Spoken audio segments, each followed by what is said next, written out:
জোরে নারে তাকবীর, নারে রিসালাত। জনাব মাহমুদ সাহেব ২৫০০ টাকার টাকা। নারে তাকবীর, নারে রিসালাত। বাকি এখন লিখে দিন, পরে দিয়ে দিবেন। কাজে লাগার সময় ২ মাসের মধ্যে মাহমুদ ভাই আমার ফোনে ইনার সঙ্গে আমার কথা হচ্ছিল, খুব ভালো মানুষ। আপনাদেরকে ৫টা লোক চাইলাম মাত্র। এত টাকা পয়সা জমা রেখে কি করবেন? বলছে যার যত মাল বেশি কিয়ামতের দিনে তার হিসাবও তত বেশি। বলছে কবরে সাপ তৈরি হবে, সাপ যারা যাকাত দেয় না। কথা নোট করেন, হাদিসের কথা বলছি, যারা যাকাত দেন না, যাকাত ফরজ, তাদের সাপ বা সর্প তৈরি হয়।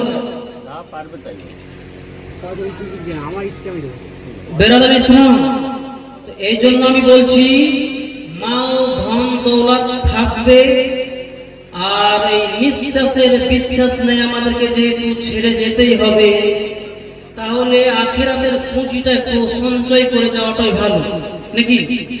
ওই জন্য ৫০০০ টাকা করে একজন সর্বপ্রথম নবীর নামে একজন আশিক তৈরি হয়ে যান এবং হাত তুলে যান। আজকে আমি নিব না, ২ মাস পরে দিন আপনি, আর দরকার হলে আপনি আরো ১০ দিন পরে দিন, ২ মাস ১০ দিন পরে দিন। কিন্তু একজন ব্যক্তি নবীর খাতিরে মসজিদ তৈরি করার জন্য মাত্র ৫০০০ টাকা চেয়েছি। অপমান কেউ করবেন না। আর দ্বিতীয় নাম্বার হচ্ছে, যতক্ষণ না দিবেন আমি মাইকও ছাড়বো না।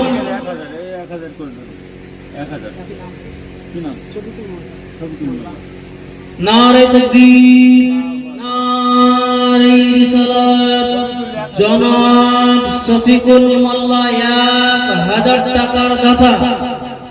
আল্লাহ পাক যেন আমার নিয়তকে, দানকে কবুল ও মঞ্জুর করেন। সকলে বলুন আল্লাহুম্মা আমিন। मैं क्या करूं बयान फज़ी लत हुस्न की। গজল শুনে না, একটা করে দান করে উঠে আসে। গজল বলার মানে হচ্ছে যে আপনাদেরকে সময়টা দিচ্ছি। ৫০০০ টাকা মনে একজন হলো না নাকি? একটাও পার্টি নেই ২৪ পরগনাতে। আমরা একদিন আদায় করতে করতে করতে একজন ব্যক্তি বলছে আমি একাই হুজুর ৫০০০০ টাকা দিলাম। জান নবীর মহব্বতে আমাদের কেমন মহব্বত নবীর উপরে। ৫০০০ টাকা যদি না আসে তা আপনার বেশি আর কথা বলবো না, মাত্র ১০০০ টাকা করে ২০ জন ব্যক্তি রেডি হয়ে যাবে। অনলি ১০০০ মসজিদ তৈরি করার জন্য, খুব শর্টের মধ্যে, একদম ১০০০ টাকায় এমন কিছু নয়, চায়ে পানি শেষ হয়ে যায়। ১০০০ টাকা করে মাত্র, অনলি ১০০০। ১০০০ টাকা করে যেটা দেবেন, একটু হাতটা ওঠানোর নামটা বলে দেন, নামটা একটু লিখে দেবো খাতাতে। আপনি ২ মাস পরে দিন, ১ মাস পরে দিন, ১০ দিন পরে দিন, ১ সপ্তাহ পরে দিন, আপত্তি কিছু নেই। নগদ না আছে কালকে দিন, পরশু দেবেন, অসুবিধা কিছু নেই। গজলটা শুনে নিন হোসেনের ব্যাপারে, উর্দু ভাষা হিন্দি ভাষায় গজল, আর দামগুলো একটু চটচট চটচট করে নিয়ে আসুন। मैं क्या करूं बयान फज़ीलत हुस्न की।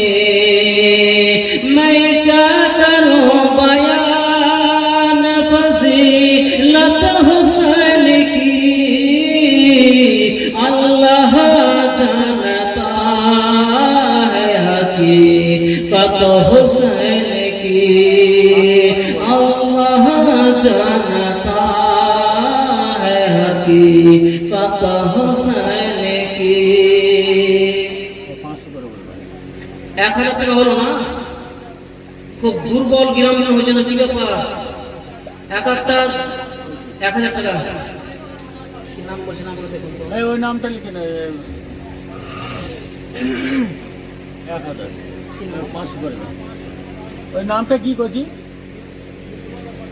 নামটা কি? সাজ্জাদ মোল্লা।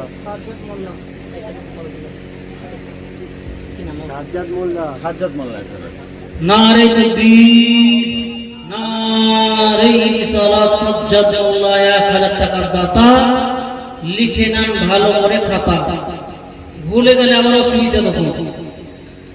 যাই হোক, 1000 টাকারও পার্টি নেই, তো আরো আপনাদের জন্য অনুগ্রহ করে বলছি, মাত্র মসজিদের নামে 500 টাকা, আর না হলে আপনার ভালোবাসার নামে দিয়ে দেন 500 টাকা। গার্লফ্রেন্ডের নামে, কাকে কে বেশি ভালোবাসেন, কেমন ভালোবাসেন নিজের প্রেমিকাকে দেখি, প্রেমিকার নামে 500 টাকা মসজিদে দেখি দেন দেখি।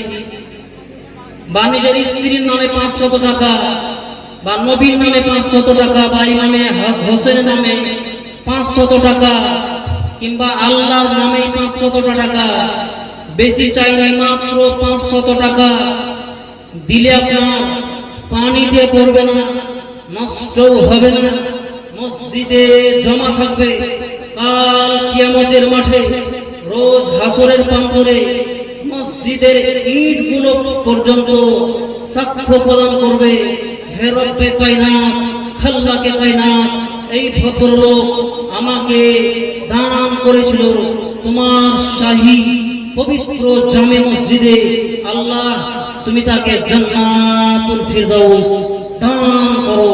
সেই মসজিদের ইটেও দানের জন্য দোয়া করবে। 500 টাকা হবে না কারোর কাছে? মাত্র 500 টাকা, 500। নারে তাকবীর, নারে রিসালাত, জনাব আজিজ সাহেব, নারে তাকবীর। 500 টাকার দাতা, লিখে নাও কলম ধরে খাতা, আর ওকে দেওয়া হবে কিয়ামতের দিনে সুন্দর ক্যাথা। বেরাদুল ইসলাম মুআজ্জাজ সামিঈন কিরাম, কবি লিখছেন হিন্দি ভাষাতে, कहता हूँ बार-बार मैं हदर कलाल हूँ, कहता हूँ बार-बार मैं हदर कलाल हूँ, ये कहता हूँ बार-बार मैं हदर कलाल हूँ, फिर माने न सालिमों हकीकत हुसैन की। 500 টাকা শেষ বেলায় আমাকে আবার উঠে না যেতে হবে আপনাদের কাছে, নাহলে পকেটে হাত ভরে টেনে নেব টাকা, ওগুলো সাহস আছে। 500 টাকা করে দেন আল্লাহর রাস্তায়, চুরিও করবো না, ডাকাতিও করবো না, দোয়া দিয়ে যাবো মুসাফির অবস্থায়। 500 টাকা করে। বাপ মাকে মনে হচ্ছে আপনারা ভালোই বাসেন না, স্ত্রীকেও ভালোবাসেন না, যে স্ত্রী আপনাকে রান্না বান্না করে খাওয়ায় তার নামে 500 টাকা দিয়ে দেন, আল্লাহ তাকে ভালো করবে, আপনারও ভালো করবে। আর মহিলারা আছে নাকি জলসাতে? আমিরুল মাল্লা 3000 দিয়েছে, ওই দেবে। সুবহানাল্লাহ, নারে তাকবীর, নারে রিসালাত, নারে হায়দারি। জনাব আমিরুল সাহেব 3000 টাকার দাতা, জনাব আমিরুল সাহেব 3000 টাকার দাতা, লিখে নাও খাতা, ভুলতে হবে না সারা জীবনের মাথা। বেরাদুল ইসলাম মুআজ্জাজ, আজকের জলসায় সবচাইতে 1 নম্বরের বেশি দাম এই আমিরুল ভাইয়ের কাছ থেকে পাওয়া গেল।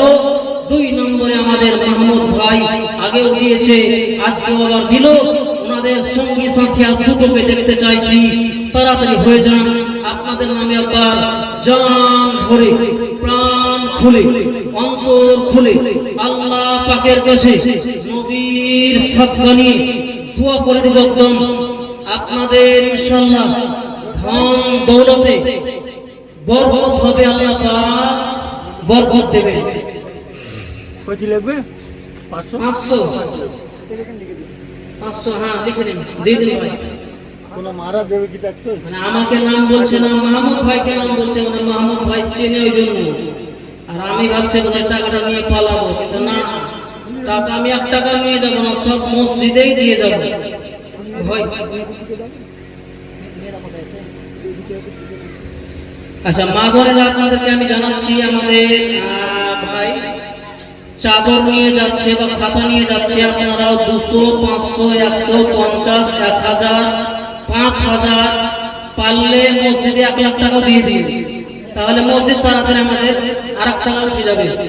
যে যা পারবেন দিয়ে দেন ভাইদেরকে, দেরি করবেন না, চট চট করে নামগুলো লিখে দেন। আজকে ইনশাআল্লাহ কালকে হচ্ছে 10 মুহররম, আজকে 10 মুহররম আশুরার রাত, ফজিলতের রাত, গুরুত্বপূর্ণ রাত, ইমাম হোসেনের শহীদ হবার রাত। এই রাতে বেরাদান ইসলাম অনেক দোয়া কবুল হয়েছিল। হযরতে আদম সফিউল্লাহ,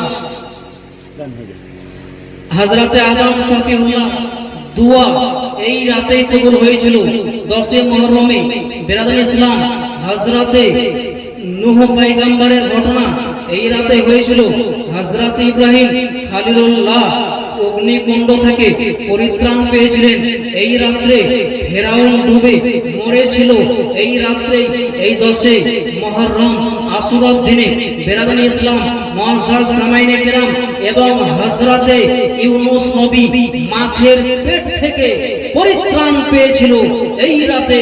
ইমামে হোসেন এই দিনেই শহীদ বরণ করেছেন এবং এই দিনে কিয়ামত হবে। কিয়ামত কবে হবে জানা আছে? 10 মুহররম আশুরার দিন, শুক্রবারের দিন কিয়ামত সংগঠিত হবে। কোন সালে হবে ওটা হাদিস কোরআনে লেখা নেই। 2025 হবে না 2030 হবে না 2035 হবে সেটা লেখা নেই, কিন্তু মুহররম মাসের 10 তারিখ শুক্রবারের দিন কি হবে? কিয়ামত সংগঠিত হবে।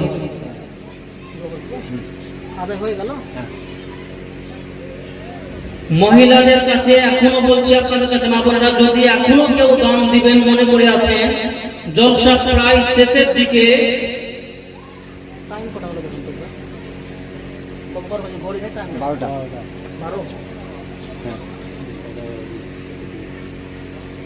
প্রায় 3 ঘন্টা বক্তব্য হয়ে গেল। 9টার সময় চেপেছি, 10, 11, 12, 3 ঘন্টা বক্তব্য হলো।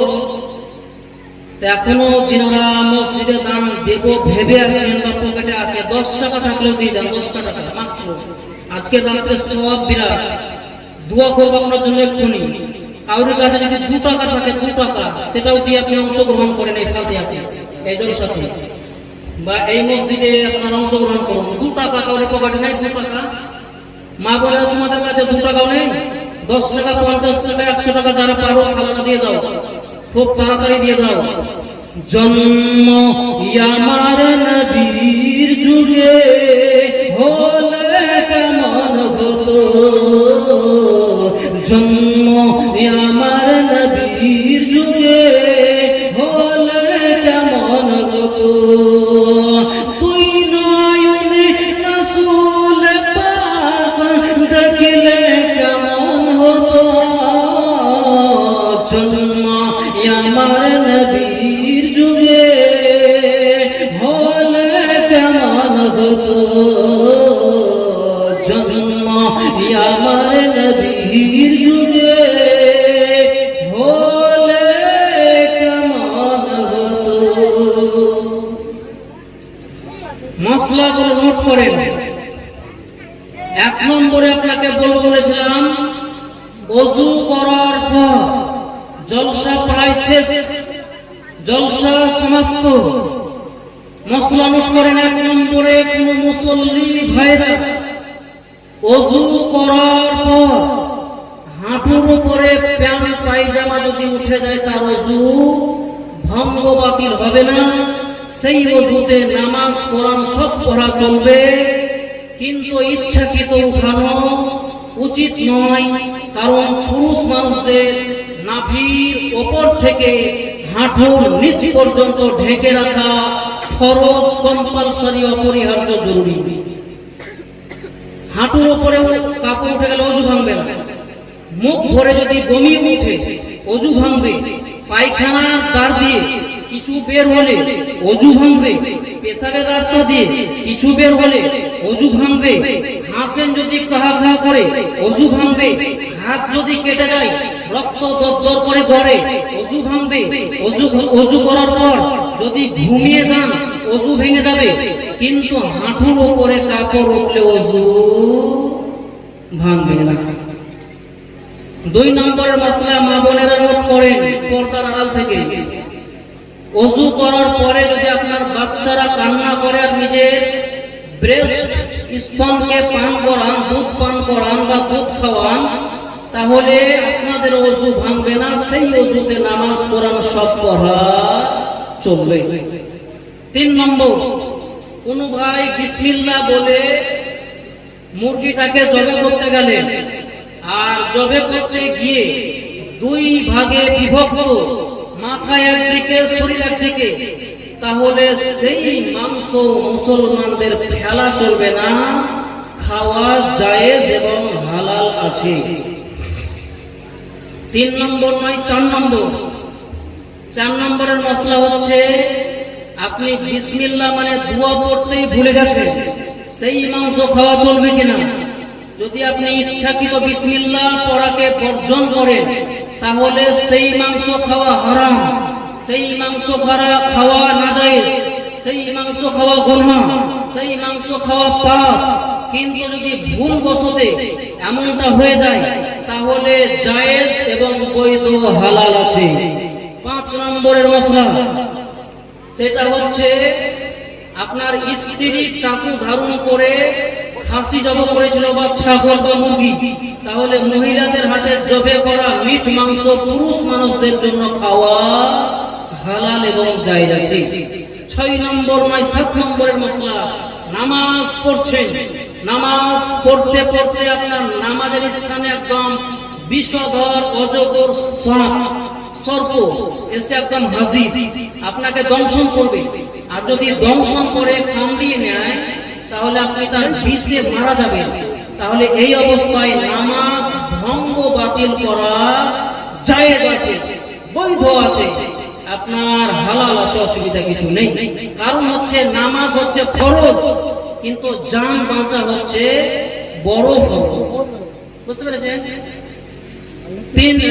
8 নম্বরের মশলা, সব থেকে কোনো ছেলে, বাচ্চা ছেলে, শিশু পড়ে যাবে ভাবছেন, এই অবস্থায় আপনি নামাজ পড়ছেন, তাহলে এই অবস্থাতেও নামাজ ভেঙে দেওয়া জায়েজ আছে। কারণ ওই ছেলেটা পড়ে গেলে মারা যাবে, প্রাণ বাঁচানো হচ্ছে বড় ফরজ, নামাজ চাইতেও বড় ফরজ। কাউরির বাড়িতে, মুন্টু মোল্লার বাড়িতে আগুন বাগুনে লেগেছে, এই অবস্থাতে যদি বেরাদুল ইসলাম মুআজ্জাজ আপনি হয়তো এমন আপনার নামাজ পড়ছেন, এই নামাজ পড়তে পড়তে ওর বাড়িতে আগুন লেগে গেছে, তাহলে আপনার নামাজ ভেঙে সেই আগুন নিভানো বেশি বড় খরচ। কারণ ওই আগুনে হয়তো বাচ্চা, শিশু, নারী তারা মারা যেতে পারে, আশঙ্কা আছে, ভয় আছে। এই জন্য এই জায়গাতে নামাজ ভঙ্গ বাতিল করা শরীয়তের ফতোয়া, ইসলামের রোল, কোরআন হাদিসের দৃষ্টিতে জায়েজ এবং হালাল আছে, বৈধ আছে, অসুবিধা কিছু নেই। বেরাদুল ইসলাম মুআজ্জাজ সামিনে কেরাম, জলসা প্রায় শেষ, মশলা কয়টাই শেষ, আর একটাও কথা ইনশাআল্লাহ বাড়াবো না। আগে আপনারা নোট করেন, নবী জিন্দা নবী, কবরে যিনি জিন্দা আছেন, কোন কোন হাদিসে লেখা আছে। আগে বেরাদুল ইসলাম আপনাকে বলেছি আউলিয়ায়ে কেরামগণ জিন্দা আছে। মিরকাত শরীফ 2য় খণ্ড মাতবুয়া পৃষ্ঠা নম্বর 212 লেখা আছে কি শুধু নবীগণ নয়, পীর ওলিয়া গণ নিজ কবরে জিন্দা এবং জীবিত আছে। এটাই প্রমাণ বেরাদুল ইসলাম পাওয়া গেল। শেষ করব না কটা শেষ করব? না না, আচ্ছা। তো যাই হোক, বেরাদুল ইসলাম মুআজ্জাজ সামিনে কেরাম, ইনি বলছেন শেষ করার যেহেতু অর্ডার হয়ে গেছে, আপনাদের অবস্থা বুঝতেই পাচ্ছি, তাহলে আপনাদের সম্মুখে আমি অসম্পূর্ণ করে রেখে দিলাম। যেইভাবে আমি প্রস্তুতি নিয়ে এসেছিলাম, মনে হচ্ছে 6 ঘন্টা পার হয়ে যাবে। 3 ঘন্টা হলো, মানে 9টার সময় চেপেছি, এখন 12টা 5 না 10 বাজছে, মানে 3 ঘন্টা ওভার হয়ে গেছে। এখন হাদিস প্রায় 49 খানা থেকে গেছে, ডায়েরিতে নোট করা আছে। আমাদের নবীকে যারা বলছে যে 40 বছরের নবী হয়ে এসেছে পৃথিবীতে, এটা ভুল ধারণা। তাফসিরে রুহুল বায়ান 4th খণ্ড 38 নম্বর পৃষ্ঠাতে লেখা আছে, এবং মিশকাত শরীফ 513 নম্বর পৃষ্ঠা, এবং তিরমিজি শরীফ 2য় খণ্ড 201 নম্বর পৃষ্ঠাতে লেখা আছে, কুনতু নাবিয়্যান ওয়া আদামু বাইনাল মাই ওয়াত তিন। আদম নবী যখন মাটি এবং কাদর মধ্যে ছিল, তখন আমাদের নবী বলছেন তখনও আমি নবী ছিলাম, তখনও আমি নবী ছিলাম। তাহলে আমাদের নবী শুরু থেকে নবী, পরে নবী হয়েছেন সেটা নয়। উনি নবুয়ত ঘোষণা করেছেন 40 বছর পর, কিন্তু নবী প্রথম থেকে নবী। এবং আরো একটা জাল হাদিস সমাজে প্রচার হচ্ছে, সে আমি বলে দেই। হযরতে মা ফাতেমার ব্যাপারে কিছু কিছু লোকের বক্তব্য হচ্ছে যে হযরতে মা ফাতেমাকে নাকি যখন কবরে মাটি দেওয়া হবে, তখন কবর বলবে, হে নবীর বেটি, তোমাকে আমি চিনি না, তোমার আমল ঠিক আছে কিনা তা দেখব। এইরকম ধরনের জাল হাদিস, বাজে কথা, ফালতু কথা, একদম বাকদম কথা যাহারা বলে, তাদেরকে ওপেন চ্যালেঞ্জের সহিত বলছি আমি, বেরাদার ইসলাম মিশকাত শরীফে, তিরমিজি শরীফে, আবু দাউদ এবং নিসাইতে, বুখারী শরীফেও এতগুলো হাদিসে আল্লাহর নবী বলেছেন যে মা ফাতেমা হচ্ছে সমস্ত মহিলাদের মধ্যে ওনাদের জান্নাতের সরদারনি। জোরে বললাম সুবহানাল্লাহ। তাহলে যে জান্নাতের লিডার হবে, সরদার হবে, তিনি কি কবরে তো এই কথা বলবে? এটা বলে মনে হচ্ছে আপনাদের? তাহলে এই কথাটা হচ্ছে ভুল কথা, ফালতু কথা। আকীদা চেঞ্জ করুন, পরিবর্তন করুন। সমাজে সকলে বেরাদার ইসলাম হিংসা হাসাদ ফাসাদ দূর করে সকলে বুকে বুক মিলান, মিল মোহব্বত পয়দা করুন, নামাজ রোজা করুন, ঈমান আকীদা সহি সঠিক করুন, ওলিয়া উলিয়াদের ভালোবাসুন, নবীকে ভালোবাসুন, আহলে বাইত পাক পঞ্চজনকে ভালোবাসুন। মদ খাওয়া ছেড়ে দিন, সুদ খাওয়া ছেড়ে দিন, ঘুষ খাওয়া ছেড়ে দিন, এবং নিজের মা পিতা মাতাকে ভাত দেওয়া শিখুন, সেবা খিদমত করা শিখুন। আর পিতা মাতাকেও বলছি, আপনারা ছেলের স্নেহ করা, লালন পালন করা, ইসলামিক জিন্দেগি, তাকে সুশিক্ষা দেওয়া শিখুন। এবং সবে বেলাতে যে সমস্ত মশলা বললাম আমল করুন, মুহররমে 10 আশুরাতে যেটা বললাম পালন করুন, যে সমস্ত আকীদার বর্ণনা হলো পালন করুন, এবং তার সঙ্গে সঙ্গে ইমামে হোসাইনের জীবন ইতিহাস বলা হলো সেটাও আমল এবং পালন করুন। ভালো থাকুন, সুস্থ থাকুন। আপনারাও সকলে আমাদের জন্য, আমার জন্য দোয়া করবেন। আমিও যেহেতু আপনাদের একজন মুসলমান ভাই, আর আপনারাও আমার জানের ভাই, মুসলমান ভাই, এবং আপনাদের জন্য আমি আন্তরিক দোয়া রাখি। এই ডিঙ্গি ভাঙ্গা গ্রামে আল্লাহ তাআলা আসমানি বালাকে যেন আসমানে তুলে নেন, জমিনি বালাকে যেন জমিনে দাফন করে দেন, আমান ও শান্তি গ্রামে প্রদান আদান করেন। আপনাদের সকলকে যেন হালাল উপার্জন করা এবং হালাল রুজি খাওয়ার তৌফিক দান করেন, এবং আমাদের সমাজ থেকে ব্যভিচার নোংরামিকে একেবারে আল্লাহ তাআলা যেন উঠিয়ে দেন, এবং আমাদের সকল ভাইদেরকে যেন 5 ওয়াক্তের নামাজি বানিয়ে দেন, এবং আমাদের সকলে যাদের মুখে নেই দাড়ি, তাদের হচ্ছে এই গ্রাম বাড়ি, তাদেরকেও যেন দাড়ি রাখা, সুন্নতি জিনিস রাখার তৌফিক দান করেন।